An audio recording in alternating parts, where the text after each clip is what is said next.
Here's how it looks outside right now from our Oasis restaurant camera looking out over Lake Travis. Blue skies and sun. What you're not seeing is the fire danger. The fire danger is more of a numbers thing, or when you're stepping outside, you'll feel that dry air blowing in the wind.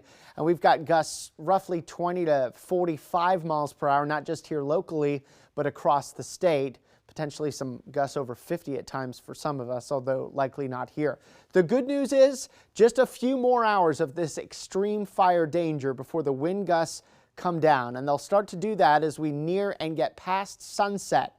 And then it'll be a gradual process overnight, but finally by daybreak tomorrow, wind gusts much lighter, say 5 to 15 miles per hour, if you could even call that wind gusts. Then the wind gusts get even lighter in the afternoon here tomorrow. So finally a day with much lighter wind, and there'll be a little bit more humidity in the air tomorrow too, although not a whole lot. Then we get into Friday. The wind direction starts to come back out of the south again. This is a warming, more humid wind for us eventually, but before the humidity kicks in, the type of wind we're looking at here for Friday may stir up the fire danger yet again.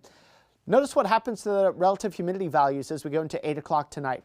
We start saying goodbye to the single-digit numbers, but still teens for relative humidity is very dry. We've still got to be oh so careful here this evening not to start a fire. But then much better numbers tomorrow morning in the 30 to 50% range. So tomorrow not looking as dry, certainly not as windy as today. Clouds and radar, the big story is not the amount of sunshine. There's plenty of it. There's no clouds in the sky here locally. And into the day tomorrow, we expect a cloud-free day. Thursday night into Friday morning, still cloud-free. Friday afternoon, cloud-free. Some patches of low clouds may come in for Saturday. That's our next chance of clouds even. So tonight, winds slowly fading, clear skies cool, down to 42 in Austin. But watch out in the hill country.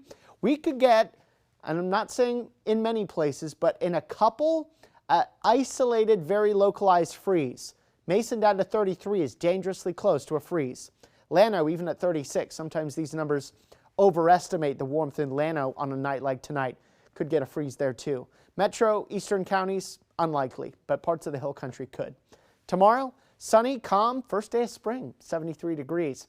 Then we look ahead to the weekend, especially late Sunday into early Monday, chance for some rain and thunderstorms. Right now there's a low severe weather risk that comes with that, especially northeast of our area. Does not look like we're going to get a lot of rain, a quarter inch or less for most. But you know the deal with thunderstorms, we can get some localized higher amounts than that.